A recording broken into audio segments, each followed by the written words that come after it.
Здравствуйте, дорогие друзья! Приветствуем вас на семейном канале «Делаем вместе своими руками». С вами Андрей и Наталья. Сегодня мы будем разбирать джинсы на запчасти и делать простые аппликации с помощью швейной машинки, чтобы потом собрать из всего этого блок для изготовления женской сумочки. Берем джинсы и с помощью распарывателя разбираем их по швам. С этим уже можно работать. Теперь берем следующее. Снова берем распарыватель и разбираем еще одни джинсы по швам. Нам нужны карманы, но у нас обыкновенная швейная машинка, и она не возьмет толстые фабричные швы. Таким образом, теперь у нас есть две детали с карманами.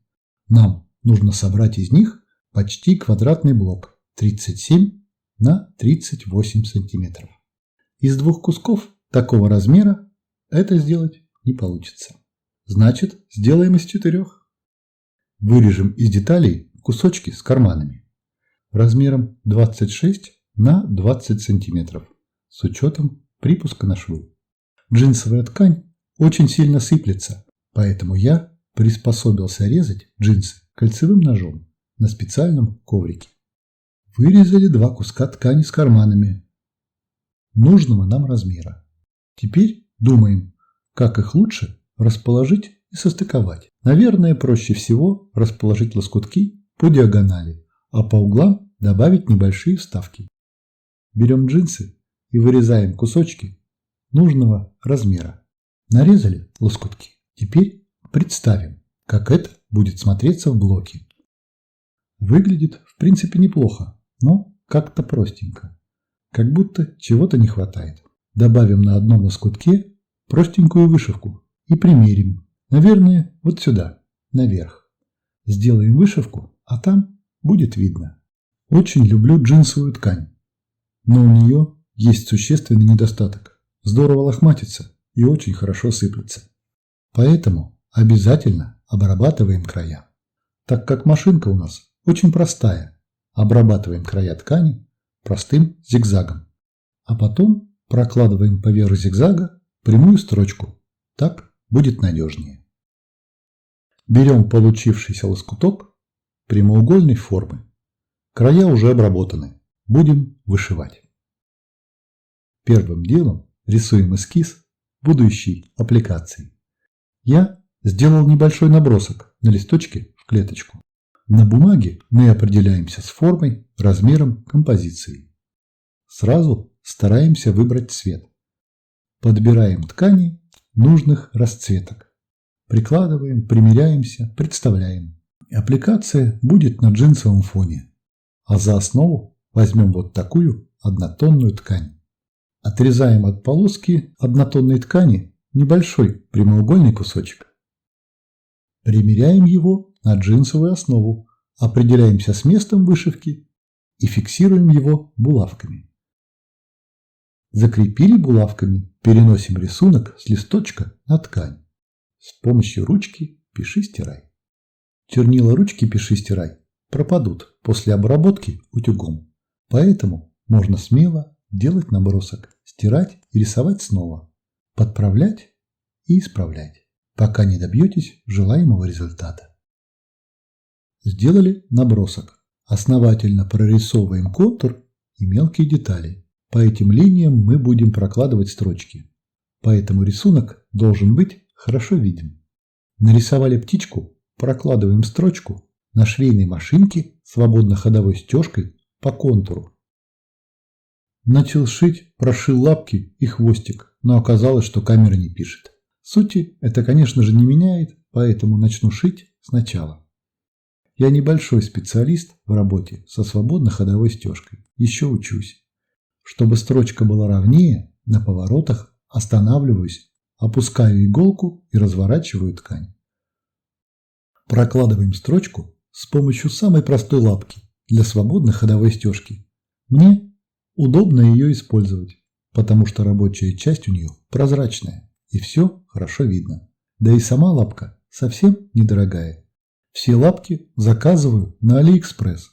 Для тех, кому интересно, ссылку на недорогие лапки оставлю в описании под видео. Сейчас наша задача просто прошить контур. Шьем непрерывной строчкой. Если чувствуете, что не можете удержать строчку, останавливайтесь, опускаете иголку и разворачиваете лоскуток в такое положение, в котором вам удобнее шить. Прошили по контуру. Вот что получилось. Убираем булавки, завязываем узелки, если есть такая необходимость, и отрезаем нитки, чтобы не мешались. Прошили контур. Теперь берем подходящую по цвету ткань и раскладываем детали аппликаций на основе.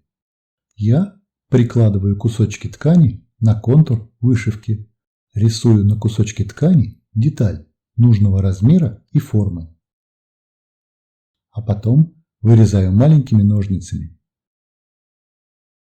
Вырезаем деталь с небольшим запасом. Лишнее отрежем после того, как пришьем лоскутки. Выкладываем всю композицию слоями. Если есть необходимость, приклеиваем маленькие лоскутки клеевым карандашом. Только заранее подбираем подходящий карандаш. Некоторые оставляют разводы клея.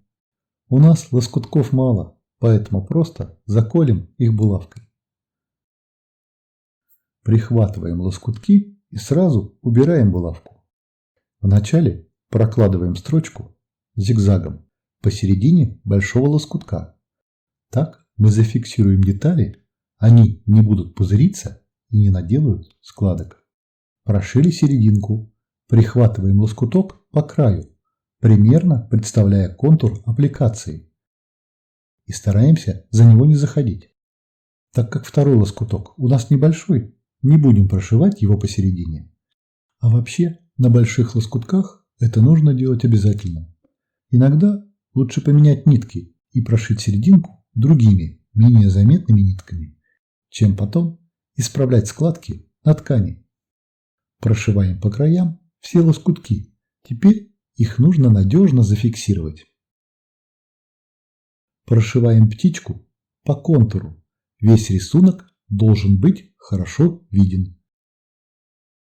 Прошили, обрезаем края и лишние хвостики ниток, чтобы они не мешались. Обрезали, берем ручку и снова рисуем. На этот раз глаз и крылышко. Потом еще раз пройдем края лоскутков свободно ходовой стежкой, чтобы нитки не торчали. Прошиваем глаз и крылышко птички. Делаем строчку пошире, чтобы она не потерялась на фоне яркой ткани. Ну вот, птичка практически готова.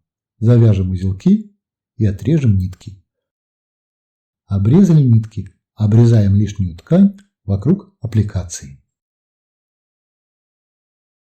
Вот такая небольшая, но забавная аппликация у нас получилась. По одному эскизу мы сделали 3 птички.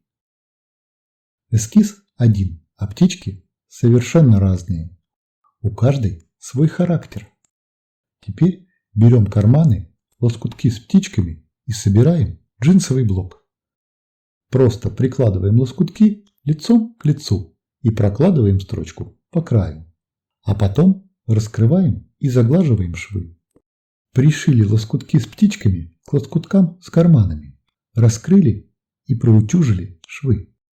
Теперь прикладываем парные лоскутки один к другому, лицом к лицу. И тоже прокладываем строчку по краю. Собрали лоскутный блок из 4 лоскутков. Теперь, чтобы подружить лоскутки из разной джинсовой ткани между собой, возьмем небольшой кусочек наждачной бумаги. Зернистость 180. Этой наждачкой мы пройдем вдоль швов, и лоскутки в блоке будут смотреться более гармонично.